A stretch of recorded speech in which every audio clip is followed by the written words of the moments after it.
Finally here in the cupping lab at Marisabel and Moises' house. This is their new cupping lab. It was new last year and it's fantastic. So we'll be spending a couple of days here cupping coffees.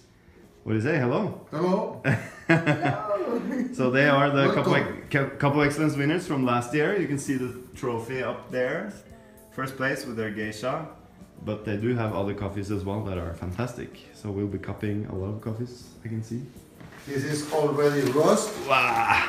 And this we need to roast with you this. Fantastic. So, 2 days two days of cupping Bonanza, and I'm looking forward to it. So it's my first full day here in Honduras. This is going to be a long trip, so I'm starting here in Marcala, which is south in Honduras, where the Caballeros are having their farms. And behind me is their cupping lab, their new cupping lab that they built last year, and some drying beds where they're currently drying some coffees.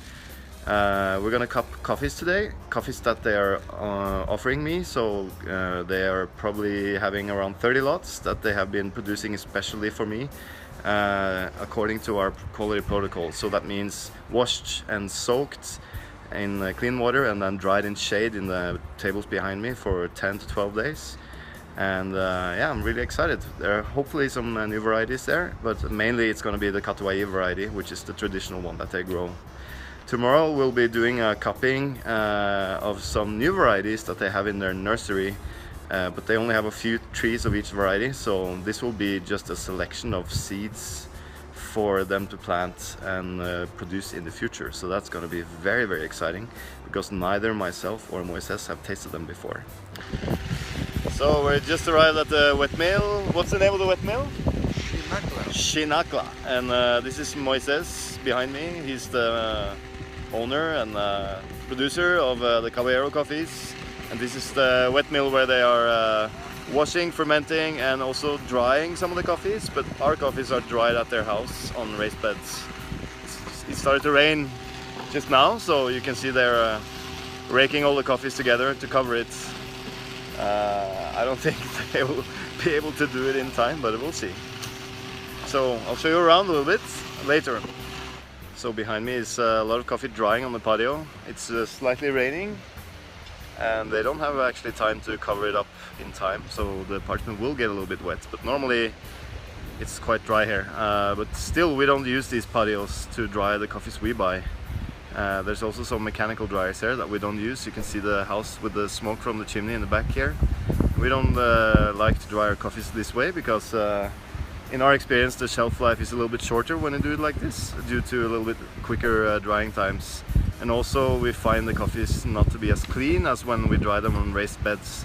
So what Moises does is, after the coffee is processed here, he'll drive it down to his house in Marcala, where it's very dry and sunny, and the coffee is dried on raised beds on the shade, and I'll show you that a little bit later. So behind me here is the wet mill at Chinakla, which is Moises' mill. It's not operating right now because they haven't been harvesting today, but you can see it's very clean. You see the tanks behind me here, all with tiles and everything, and that's where they ferment the coffee. And the green machines in the back is where they depulp and clean the coffees from mucilage. So it's actually a mechanical demucilage remover, but they do ferment a little bit afterwards before the coffee is washed in these African washing channels and then dried on the raised beds. So this would be the washing channels that Moises is washing his coffee in. Also, it's similar to the ones you use in Kenya, so you're kind of grading and washing the coffee in these channels. So Moises, what are we looking at here? Yeah, we just arrived in a place we call the greenhouse, and in this area is like a experimental center for us. Yeah, we planted different varieties here, and then the final purpose of this is to try to cup some coffees and to find a very good coffees in quality terms. And tomorrow we will cup a little like 20 different varieties. 30, I think. We roasted 30, yeah, huh? Yeah, but it's another. And then maybe we can find some good varieties to reproduce. And another way is to try to show the people is possible to grow coffee in a greenhouse too. Yeah.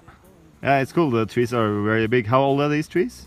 And it's there. Some have 3 years, another have 2 years. Wow, they're quite But big, huh? yeah, it's a little big. And then we can use with irrigation system too. Yeah. And it's good because you protect to the wind in some way. And the other is, and here you can find strange varieties. Yeah. Like the other day we found some like a Bourbon, orange Bourbon, and this is one of the coffee we want to cup tomorrow. Yeah. And we found some tree is like a crown, have some crown in the top. Yeah, nice. And maybe in the future we can try it. Yeah. Now it's only to show. So these are all seeds you've been collecting when you're traveling around Honduras and stuff. And the idea is that you have a couple of these trees planted, and then if you find something tasting nice, we can plant them in your farms, and in 3 or 4 years we'll have some production. Yeah, this is the idea. Yeah. It's like, for example, if we have some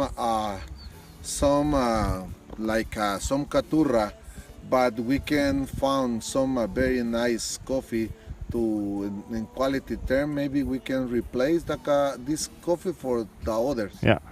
Cool, thank you. Look at the difference on these varieties. Huge cherries on these ones. And then just next to it, totally different color. This looks more like an SL28.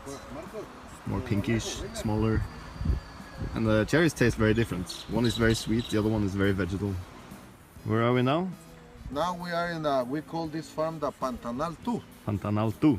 And this is a fairly new farm, huh? The trees are quite small. New farm is only like 3 years old, and it's a very new farm. Maybe this is one of the first picker. Yeah. Time. And the variety is Catuai? Catuai and a little bit of Pacas. Yeah, nice.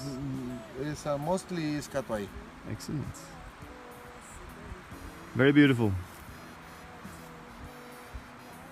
So I'm here back in Marcala where Moises is drying the coffees that we are buying. You can see they're dried on raised beds, and actually they're dried in shade. Here he's experimenting with some kind of blue plastic to give shade to the coffee. And this is great for quality because their coffee is drying much slower and the temperature is not too high, so the parchment is not cracking. And this means the coffee will stay much fresher for a much longer time, so we can have the coffee for up to a year and it will still taste reasonably fresh after a year. So compared to the Guardiolas, the drying machines, where the coffee is drying for about 70 hours, here they're drying for around 10 to 14 days, depending on the weather. And it's, you know, quite consistently dry climate here because it's down in Marcala, lower altitudes. And the shade gives the coffee the longer drying time. And what they do during the hottest part of the day and at night time, they will actually cover the coffee with these tarps, and then to make sure the coffee dries more evenly and also doesn't overheat. This is great for quality. Dinner time at Caballero's house. Moises is grilling. What are you grilling, Moises? Two kind of meat. We call one entraña, and another one is puyazo. I don't know what that is, but it's delicious. That's what it is. And we're outside in the barbecue area. It's the queen of the coffee. Here's the queen, La Reina, the winner of Cup of Excellence. Woohoo! Hello! Hello! What are you doing, Moises? You're preparing for... We are preparing the coffee for cupping today. What are we cupping? The different varieties we process here in the Finca Puente. So the ones we saw in the greenhouse? Yes. Fantastic. Looking forward to it. Yeah. This is my last day at Marisabel and Moises' house. I've spent just yesterday cupping all day, and then today cupping all day as well. And we went to the farms yesterday afternoon just to see what they did on the mill and so on. But in conclusion, I would say that the coffees, especially the Catuai, is much better quality this year. Very, very sweet coffees. So I'm really looking forward to getting those back to Norway to especially roast for espresso. And then we bought some wonderful geisha that we had last year, but we bought a little bit more this year, and the java and also the bourboncillo. The variety cupping was very interesting, lots of different flavors, nothing really spectacular, but some very promising coffees. But I think we'll have to cup them next year as well, just to see the potential. So, my next move on this trip is to go visit Hobnil at Nacimiento, and we'll make another video about that later. This is Hobnil, the proud farmer of the Nacimiento coffee. The one we used for winning the Nordic Roaster competition 2 years in a row.